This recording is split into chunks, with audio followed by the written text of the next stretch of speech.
superannuation was worth $3 trillion as of March 2021, and it's expected to grow to $34 trillion in just 40 years. Now, this is the hard work of everyday Australians that needs to be protected to ensure that it's in the best super fund for their situation, not the worst one as we saw in my previous video. Now let's look into how to compare super funds, but if you're new here, my name is Fyzee. This channel is about finance and investing. Before we begin, this video is not financial advice. I'm not a financial advisor.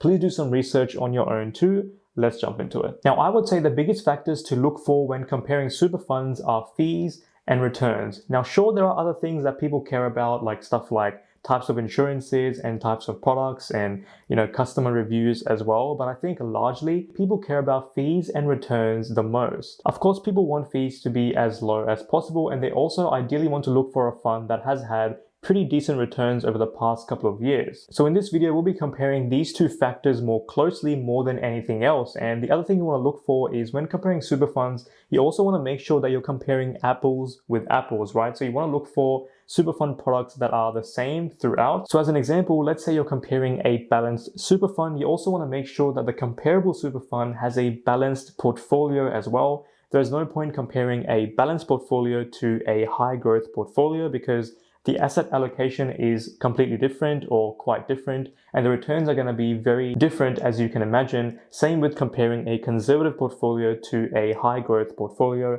The returns are nowhere near as close as each other, and they're not very good comparables. The other thing you want to look for is risk appetite as well, and you want to make sure that you're investing according to your risk appetite, right? So if you're someone who's young, generally speaking, you may like to take more risks than someone who is in their 50s or 60s, so keep that into account as well. Now, if you're watching this video as a complete beginner and you're not too sure what any of these terms mean, I'll leave a link in the description to the ASIC's Money Smart website, which is a very good resource which kind of outlines all these terms and it gives a very good explanation. Now, just recently, the government has released a brand new tool called the YourSuper Comparison Tool, as you guys can see, link in description, and basically you can enter in your information and compare super funds based on your circumstance, right? So I'll just start off and give you guys an example. So I will go here and click on filter.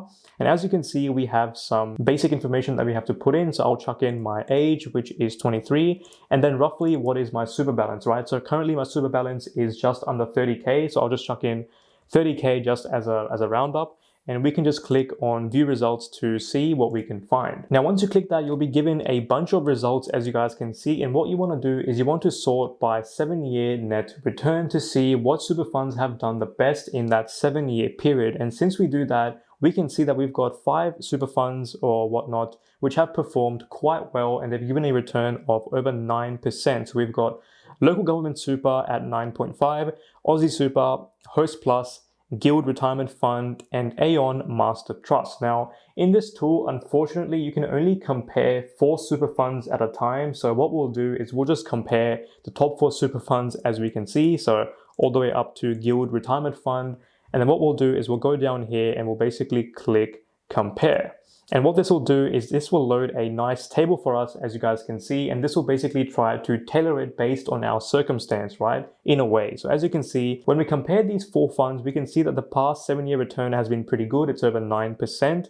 The 5-year return has been pretty good for some of them as well at over 10%. And the annual fees are quite decent as well. Well, decent relatively, as you can see. Some fees are below 300, which is what we're looking for. Now, you might do a quick comparison on these and you might decide that Aussie Super looks pretty good at a return of 9.4% and the fees are only $280 per year. Whereas Local Government Super has given us a slightly better return, just only 2 basis points more. But then the fees are quite a lot. They're almost $100 more. They're actually over $100 more. So you might decide to go with Australian Super or even the Guild Retirement Fund. And you might completely ignore Host Plus because the fees are over $400.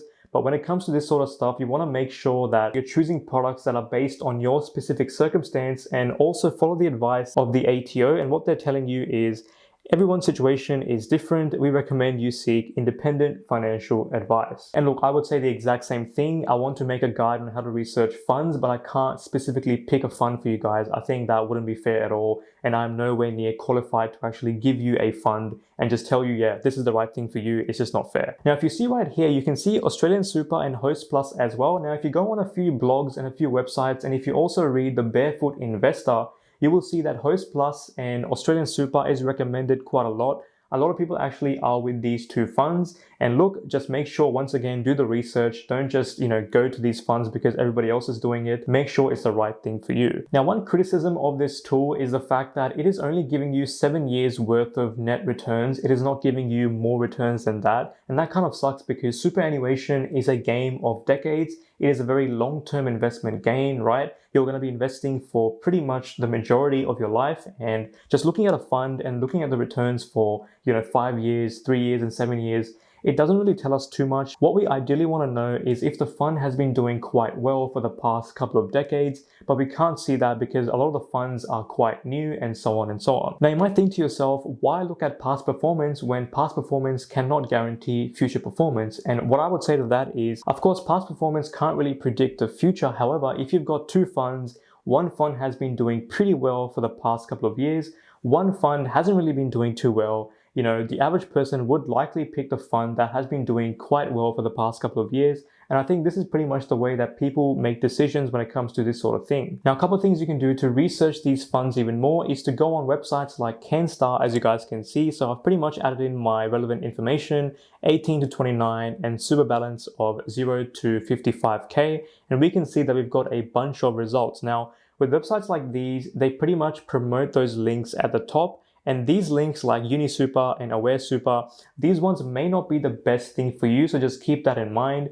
These companies have basically paid CanStar to promote their product, and as you can see, the returns may not be as good. So we can see that return is about 9.2% for Hester, but if we scroll down, we can see that Guild Super and Childcare Super is beating, that super fund by about 1%, 1.5%. So you want to keep that in mind. Now, one interesting trend that you can see is Australian Super and Host Plus Super is here as well at 10.1 and 9.9%, as we saw with the previous ATO tool. Similarly, you can also go on websites like Rate City. As you can see, I've pretty much entered high growth because, that's my risk tolerance at the moment, but you've got a bunch of stuff here as well. And then super balance of 0 to 50K. And we've got a bunch of links. Once again, the highlighted links are the ones that are promoted. So just keep that in mind. Now, one thing that you'll find if you look closely enough, and this thing might be a bit sneaky as well, I don't know, you let me know with these websites, is the fact that this link with Aware Super is highlighted, right? We can clearly see the word highlighted here.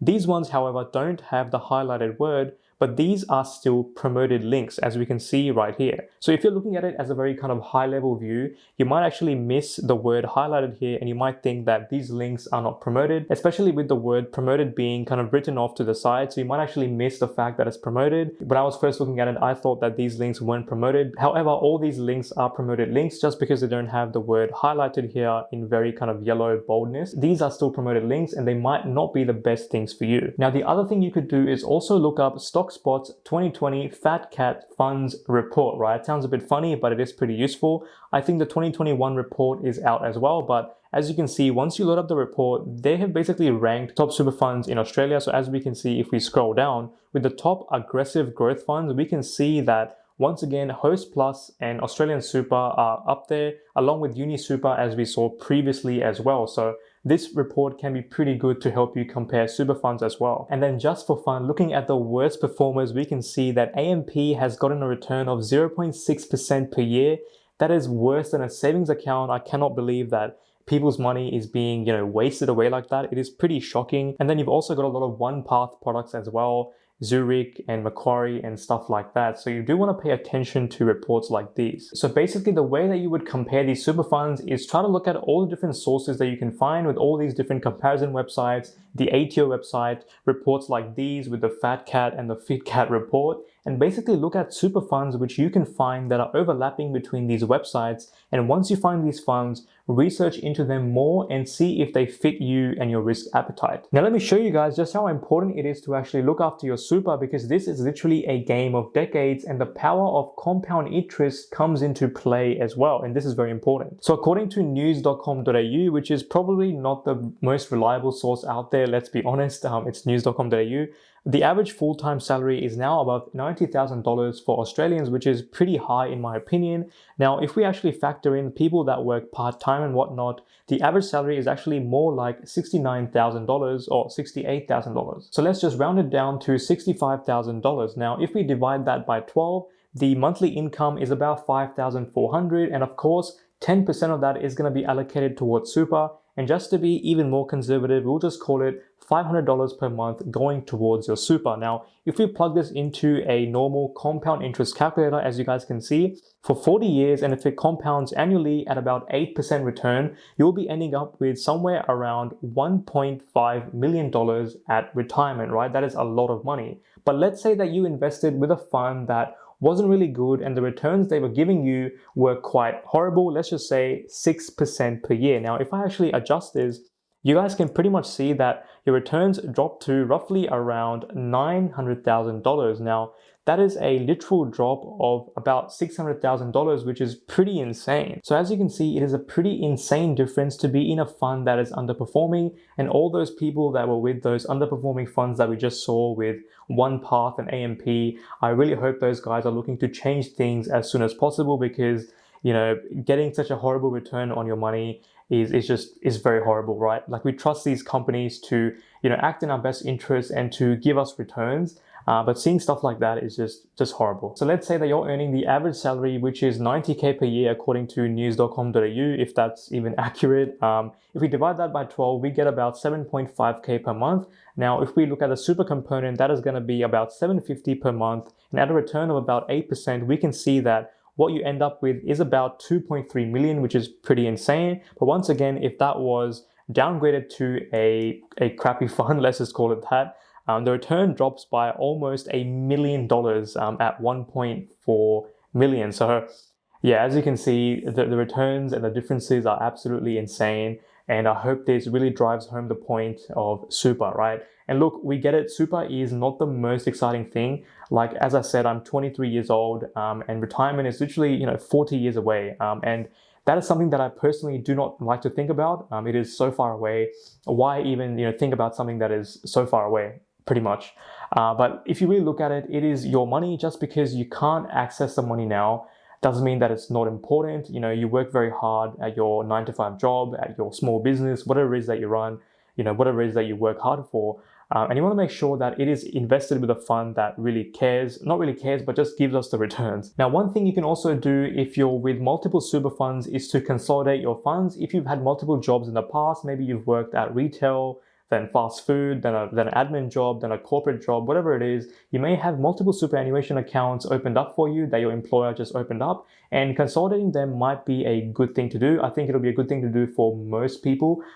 Reason being is because the fees are charged for each account, and if you basically consolidate the fees, you'll be paying less fees, and so on and so on. Same with insurance premiums. You may be paying, you know, 2 sets of insurance premiums. You might want to look into that as well and to consolidate it as well. You can basically do it on the APRA website for free, I believe. So do have a look at that. It's going to be a pretty useful tool. Now, APRA recently did a review of super funds in Australia, and they found about 13 super funds that have underperformed APRA's benchmarks, and about 1 million Australians are affected, and that equates to about $56 billion worth of hard-earned money for those Aussies. So you might want to check this video out right here. This video will basically outline those 13 worst performing super funds that you might want to watch out for. And if you're one of those Australians, you might want to check it out and actually change your super funds, and so on and so on. Check it out. And guys, thank you so much for watching. Please like and subscribe, and I'll see you in the next one. Bye now. So as you can see, it is a pretty